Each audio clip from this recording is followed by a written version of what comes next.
Welcome back to the channel. Today's video is going to be extremely important for everyone playing WoW Adventure, especially those of you on servers that are preparing for a merge. For example, the server range from E9 to E16 that I'm currently seeing in my game. The reason I'm saying this is so important is because this is the Plane Rift event, also known as the Server Merge Preparation event, Connect Dimensions. If you miss this entire series of events, you're basically throwing away a huge amount of resources that you could have farmed completely for free. So let's get straight into it. First, I want to talk about catching up compensation, which is basically the catch-up compensation package. This is probably the easiest part of the entire event to take advantage of because it requires almost no skill at all. You simply need to log in consistently and claim your rewards every day. Specifically, the server gives you a daily compensation gift pack every day. This is a support package specifically designed for players on smaller or newer servers, with the goal of helping them close the power gap with older, more developed servers. The system also automatically makes up for offline EXP from previous days, so you don't have to worry about being permanently behind just because you joined or started playing later. But what I think is the most valuable part of this section is the reward multiplier, or X2. During the event, rewards from daily quests, bounty quests, wild boss drop rates, and even Dragon Nest boss rewards are all doubled. From what I've observed, Dragon Nest has a maximum of 3 reward claims per day, so if you normally tend to skip Dragon Nest or don't bother doing all your daily runs, this is definitely the time to take full advantage of it. You're putting in the same amount of effort, but getting double the rewards, so there's really no reason to skip it. My advice here is very simple. Don't miss a single day, because these rewards are tied to each individual day. Once a day passes, you lose that opportunity and you can't go back and claim it later. Next, let's get into the core of the event. Plane Rift itself and the Rift quests that come with it. Basically, the ultimate goal of this entire event is to collect as many Rift Crystals as possible and use them to charge the Annihilation cannon, break through the barrier separating the different dimensions, and ultimately trigger the server merge process. In other words, Rift Crystals are the main currency of the entire event, and almost everything you do during these days revolves around collecting as many of them as possible. So, how do you actually get them? I noticed that the Rift quests list quite a few different tasks, and each one has its own limit, either per day or for the entire event. For example, Guild Bargain can only be completed once per day, but it gives you 20 Rift Crystals. Opening chests from Dragon Nest bosses is limited to 3 times per day. Completing bounty quests counts toward a maximum of 5 times per day. Defeating wild bosses has the highest daily limit at 20 times. But each one only gives you a relatively small amount of Rift Crystals. Meanwhile, participating in Monster Invasion and completing Abyss Dungeon are limited by the total number of attempts for the entire event rather than resetting every day. Monster Invasion is limited to 6 attempts, while Abyss Dungeon is limited to 5 attempts throughout the entire event. This is something I really want you to pay attention to, because if you use up all your Monster Invasion or Abyss Dungeon attempts on the very first day, you'll permanently lose that source of Rift Crystals for the remaining days. These attempts do not reset daily like the other activities, so my strategy is to spread out the event-limited activities across multiple days while completing the daily limited tasks like Guild Bargain and Dragon Nest chests every single day. Don't let any of those daily opportunities go to waste. Once you have your Rift Crystals, you'll use them to charge and fire the Annihilation cannon. Every shot gives you a random personal reward, while also contributing to the overall progress bar of the entire server.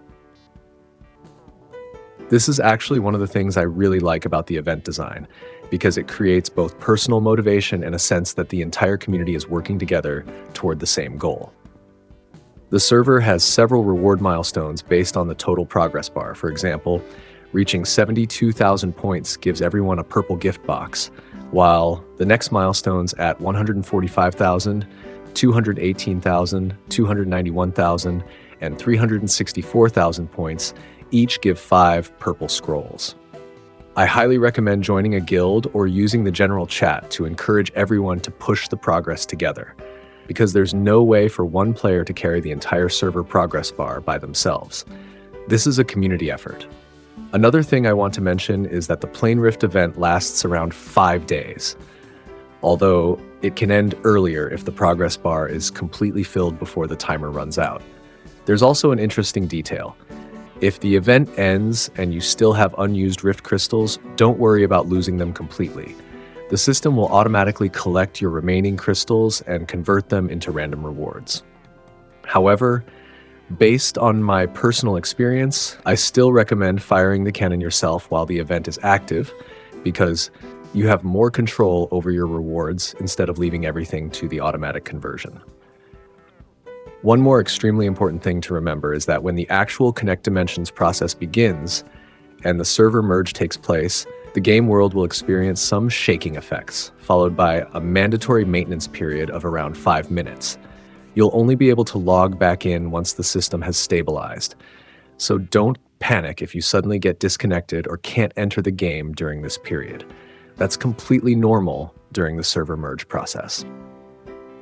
Now, we've reached what I think is the most exciting part of the event, and also the part that offers some of the most valuable rewards: the Barrier Guardian.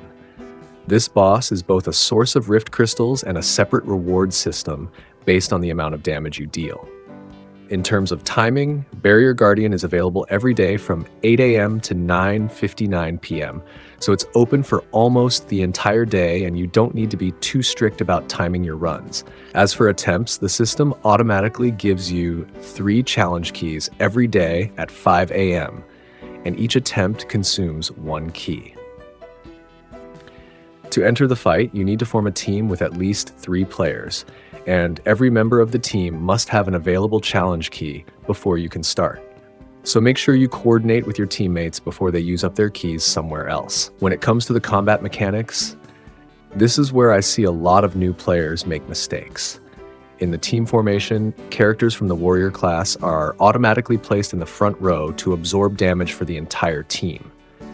But the most important thing to understand is that if the team's warrior is defeated, the battle ends immediately, regardless of whether the other members are still alive or not.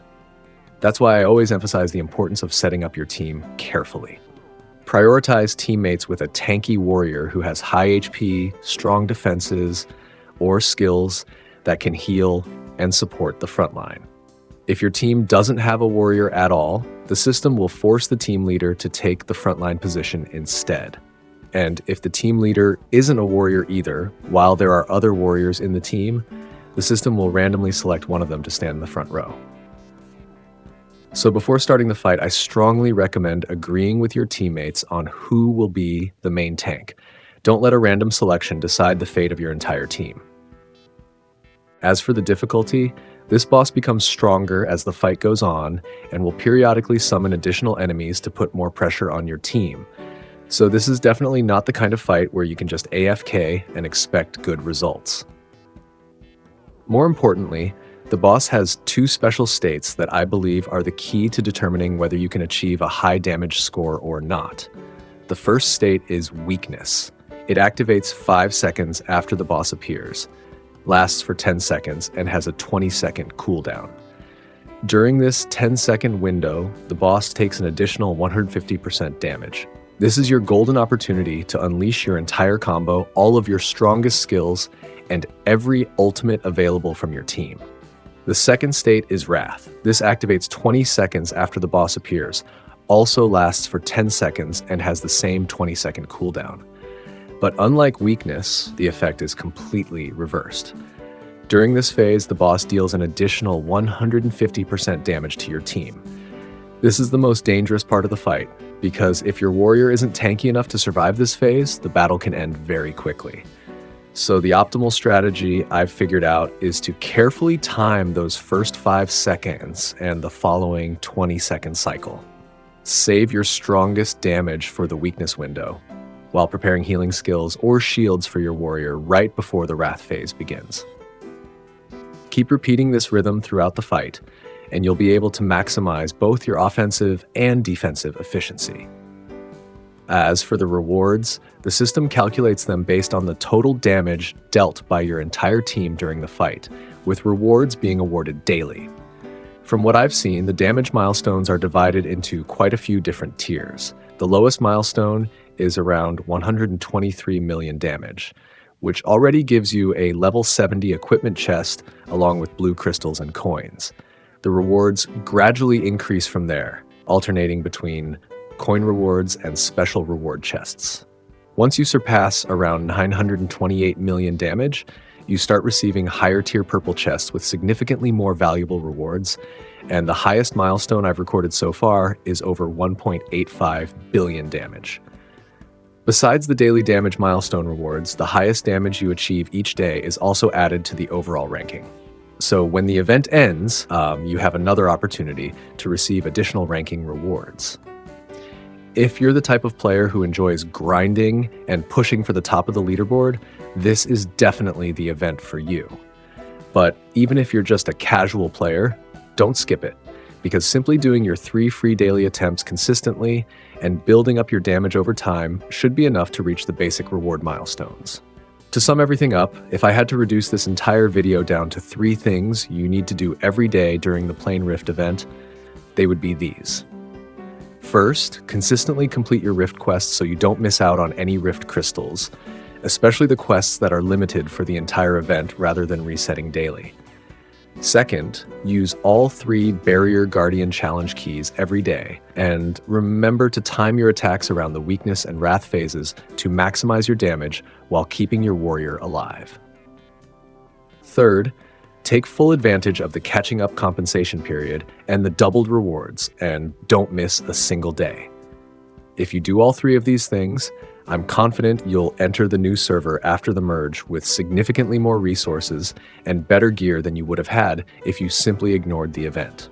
If this video helped you out, don't forget to leave a like and subscribe to the channel to support me. And if you still have questions about how to build your team for Barrier Guardian, or how to spend your Rift crystals efficiently, feel free to leave a comment below. I'll read through them and do my best to answer everyone. Thanks for watching, and I'll see you in the next video.